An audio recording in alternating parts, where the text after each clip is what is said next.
Good morning mga ka-Jukol. So today is Sabado. Ayan, so dito tayo sa Jukol's Fish Hub. Mag-quick vlog lang tayo na update. Quick lang talaga kasi may dadaan na ng mga kandidato. Buboy City na naman ang araw ko. Ayan. Sa totoo lang guys, may mga content ako kaya lang nakakatamad i-edit kasi bigla na lang may dadaan na kandidato. Ang daming gulo. Ayan, kaya na lang, short vlog lang tayo ngayon. Maaga pa hindi pa sa lagising. Ayan. So, ito guys, yung mga outdoor tab natin. So, Yamabuki, GBT, tapos GBT to, tsaka Lemonade, tsaka, pangalan nito, Cheetah, Leopard, ayan, Trico. Ayan. So, yun yung mga bago natin dyan na pinag-grow out. Tapos dito, Dark Choco, and, ayan, mga calls na, pangalan nun, yung mga long body ko na Red Eye.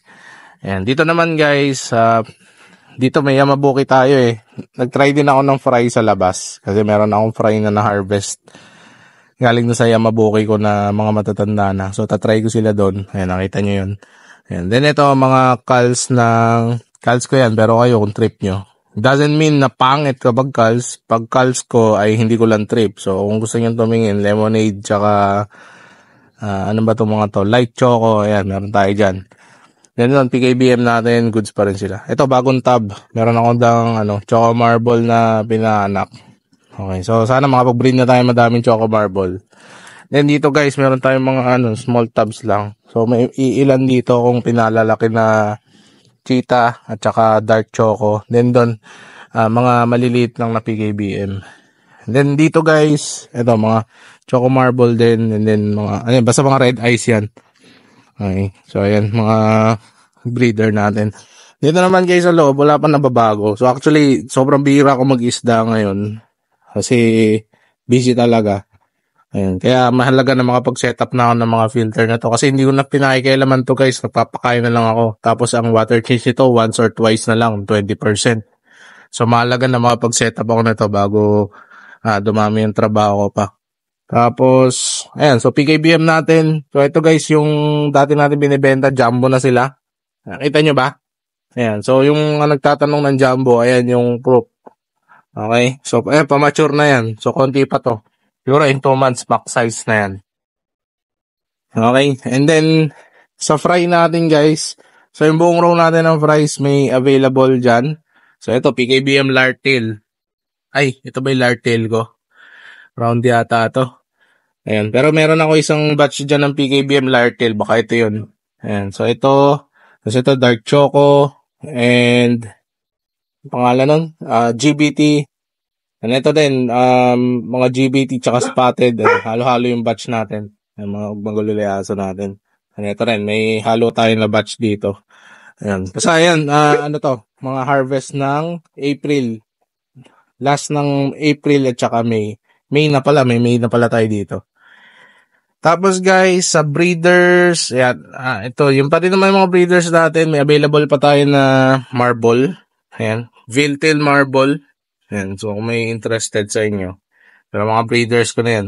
In-stop ko na kasi yung breeding nito, kasi hindi ko naman ganun trip. So ito, may bago tayo dito. Ito pala yung pinag-grow out natin ng mga cheetah. Though, medyo, hindi ko na alam kung saan lalagay. Kasi napilihan ko na to guys. Kung nakita nyo, majority black to. So yung majority na iba kasi nandun sa labas. Sobrang dami kasi pinag-separate ko na.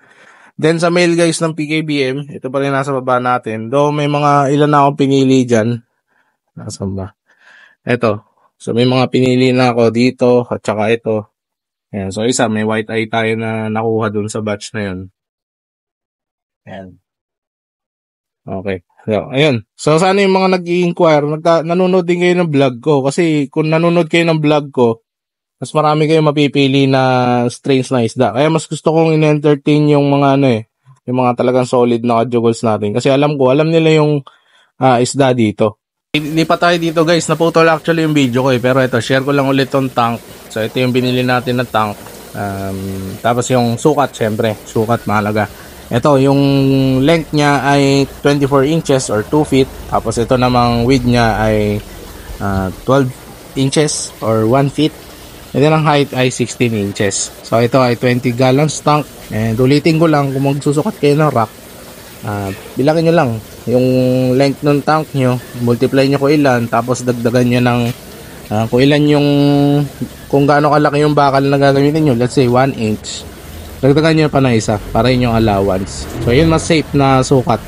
Okay, tapos ayun na, so bahala na kayo ganon yung allowance na ilalagay nyo dun sa tank. Okay, then mas maganda, mas maraming ganito, mas maraming poste, mas maganda para hindi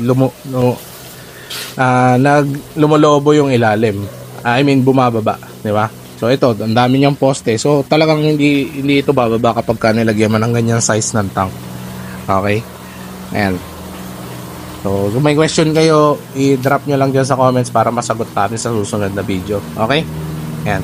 Tapos dito guys, sa filtration natin, filtration. Sa mga grow out tabs natin, ito pa din, PKBM, available.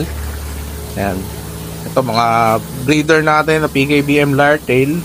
Yan, PKBM male. Yan pa, male din. Then veil guys. Ayun, excuse me. Ayan, then ito mga pinag-grow out lang natin. So wala pa tong filter kasi natagalan ako. So ginagawa ko pa to. Ginagawa ko pa yung bago natin filtration setup. So naglilik kasi to eh. So hindi ko pa kasi dinidikit. Nilagyan ko na ng tubig. Pero ayan, patapos na yan. So share ko yan sa inyo with the coming vlogs. Ayan, so may filtration setup tayo dyan. Ayan, wala pa yung Japan mat din eh. So ito ang tawag dito, alam mo ito, swirl filter na naka-bog type. Ito, paghaluin ko yan sa isang chamber lang. So makikita nyo yan usually 2 to 4 chambers yung may swirl filter, tsaka yung MBBR, tsaka ayun yung mga kung ano filter sa aquaponics usually ginagamit. Gagamitin natin siya sa molly. Ayun, so ito ano lang naman yan, yung parang libangan ko, kaya hindi naman siya rush. Okay, so, pero ayun, kailangan ko i-rush kasi kailangan ko na din ng filter. Then nag-iipon tayo ng budget para magpagawa ng aquarium dyan. Okay, aquarium setup. So susunod na nating guys, so sa susunod na batch natin ng out, ang target na natin ay yung aquarium dyan. Kasi ito, kompleto na yung na budget ko dito tsaka sa gamit. So okay na yan. So ayun na guys, so kompleto na to guys, na budgetan na yan, na okay na yan, na-order na lahat. Yun din, kung ano mga kailangan yan. So ang susunod natin na gagawin ay itong wall na to, pupunuin natin yan ng 20 gallons tank. Ayan dyan, simula dyan. Gawin natin yan katulad nito. As showroom natin tong extension, unti-unti natin siyang gagawin ganun. Okay? And para matulungan nyo kung gusto nyo sumama dun sa journey natin nun, pwede naman kayong teka lang. Well then guys, so kung gusto nyo makatulong, maingay pa din eh. Sunod-sunod na kasi yung yung mga dadating dyan. So ayun, kung gusto nyo makatulong, order lang kayo ng isda. Ayun, malaking bagay na yan para makatulong dito sa At saka mag-like and subscribe kayo. And ayun, mag-comment kayo. Kahit hi lang. Ayun, and then pwede kayong pa-shoutout din. So comment lang kayo sa video natin. Okay, maraming salamat guys. Don't forget to like and subscribe para matulungan nyo si Jugols. And yun lang, see you on our next vlog.